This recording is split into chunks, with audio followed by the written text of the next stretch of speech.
819-450-3000 ou encore par courriel à onsinvestit@tva.ca. Regardons ce qui s'est passé au cours du premier trimestre et aussi les défis qui s'annoncent pour les prochains avec Julien Boni d'Aleni. Julien, bonjour.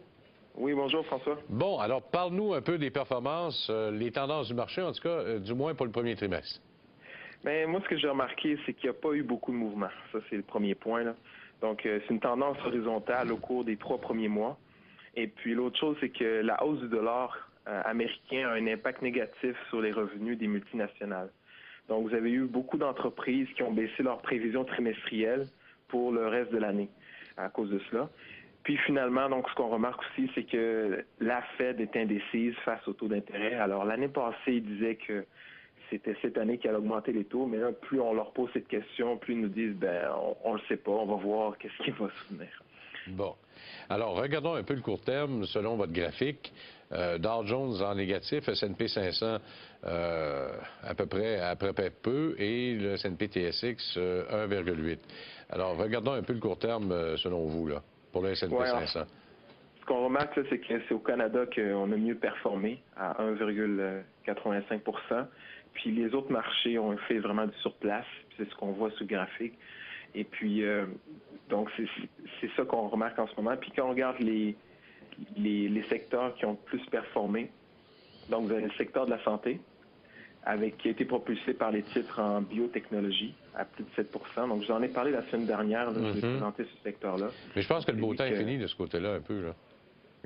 Ouais, les gens disent qu'il y a une petite bulle en ce moment. Ouais. Puis vous avez le secteur de consommation discrétionnaire aussi. Donc ça a été propulsé par tous les titres dans le secteur automobile à plus de 4 %. Et vous avez le technologie de l'information qui vient compléter le podium. Mais ça, c'est grâce au secteur logiciel, par exemple, parce que le reste, ça a moins bien performé un peu, là. Oui, exactement. Donc, tous les softwares, tous les sites Internet. Là. Donc, ça a quand même bien performé. Puis, concernant là, les pires titres, vous avez les secteurs publics. Donc, tous les titres dans le transport, la livraison, les trains, moins 5 %. Ça n'a vraiment pas été un très bon trimestre. Vous avez les secteurs, donc les pétrolières dans le secteur de l'énergie, qui ont été impactés par la baisse du pétrole, bien sûr.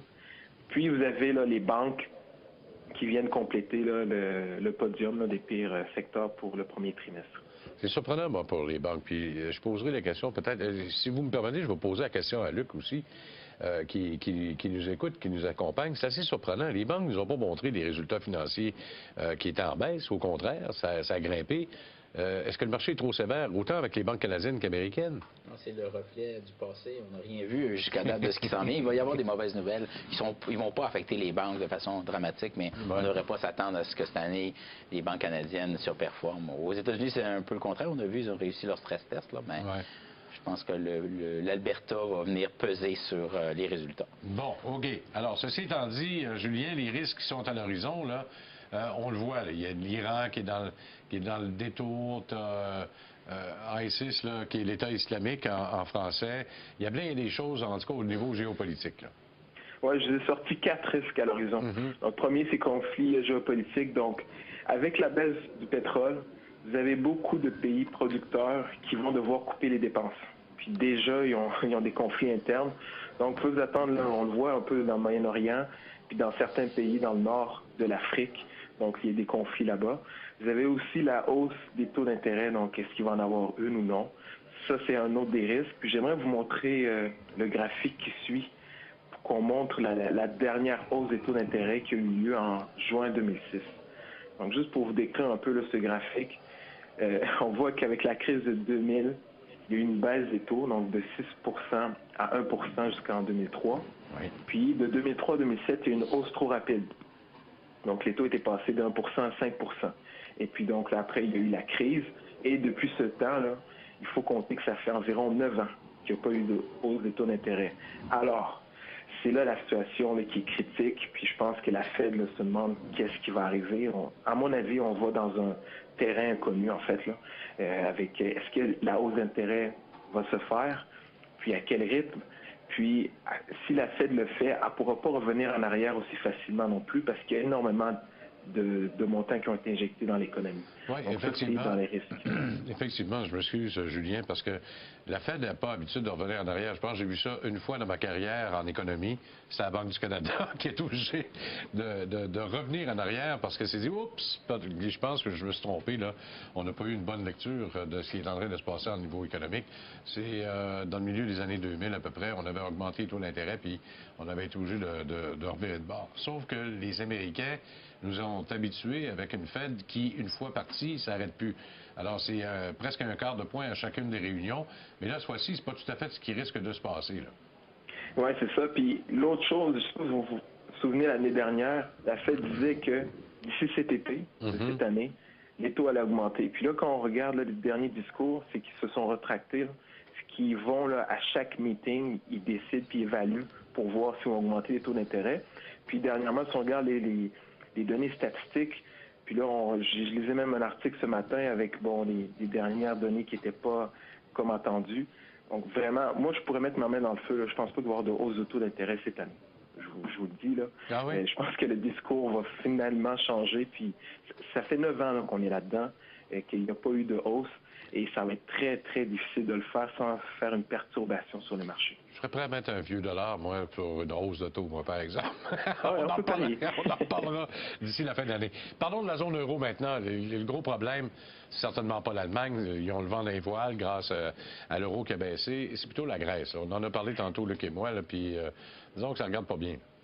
Ça regarde pas bien. Puis il y a une autre affaire, c'est que la zone euro ne peut pas laisser la Grèce faire faillite. À mon avis, là, pour les raisons suivantes. La première, c'est qu'il y a un risque d'effet domino. Donc, si la Grèce sort de la zone euro, vous avez d'autres pays là, qui sont mal en point. Donc, vous avez l'Italie, vous avez le Portugal, l'Espagne. Puis l'autre chose aussi, c'est que vous avez les banques qui ont une grosse exposition sur la dette grecque. Donc, si la Grèce fait faillite, ils vont devoir écrire des pertes énormes sur leur bilan. Donc là, avec ce qui s'est passé en 2008, que tous les marchés sont interconnectés, on ne veut pas qu'il y ait une banque qui vienne faire faillite puis que ça fasse un autre effet domino. Puis l'autre chose, c'est que la baisse de l'euro favorise quand même l'Allemagne. Donc, je donne un exemple. Imaginons que la Grèce sort de la zone euro. Vous avez donc d'autres pays qui vont devoir sortir. Puis par la suite, donc chaque pays va se retrouver avec sa propre monnaie. L'Allemagne, ça se retrouve avec sa monnaie, vu que c'est un pays qui est quand même bien en point fort, mais ça ne va pas être bon pour leur monnaie parce que c'est un pays exportateur. Donc leur monnaie va s'apprécier. Alors en ce moment, là, la baisse de l'euro favorise quand même à l'Allemagne. Puis, donc quand on voit pourquoi la BCE en ce moment monétise la dette à coût de 60 milliards par mois, donc, ça vous donne un signal tout de suite qu'ils ne vont pas laisser la Grèce faire faillite. Ils ne peuvent pas le faire. En tout cas, du moins pour l'heure, là. Mais j'ai hâte de voir ça le 9 avril quand le FMI ne sera pas payé. Je me souviens pas de l'ampleur de la dette qu'ils doivent rembourser. Je pense que ça frôle 19-20 milliards de dollars. En tout cas, ça, c'est un seul paiement. C'est beaucoup plus élevé que ça, bien sûr. Risque non négligeable quand même à long terme, là. Pour une correction possible. La dernière est arrivée en 2011. C'était pas une correction... quand même, on parle ici de 20 là, quand même, mais ça a été que momentané quand même. Ça a été très rapide, là. Ça, c'est comme se faire arracher une dent, ça fait mal sur le coup, mais ça guérit quand même assez vite.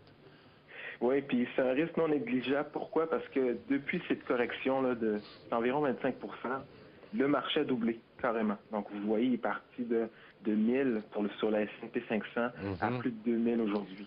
Donc, ça, c'est pour vous dire que demain matin, s'il y a une perturbation, il y a beaucoup d'investisseurs qui ont fait pas mal d'argent, donc c'est sûr et certain qu'il y a un risque là, de correction à ce niveau-là. En tout cas, j'ai bien hâte de voir la suite des choses parce que j'ai comme l'impression que je suis en train de nager en eau trouble puis je sais pas où aller.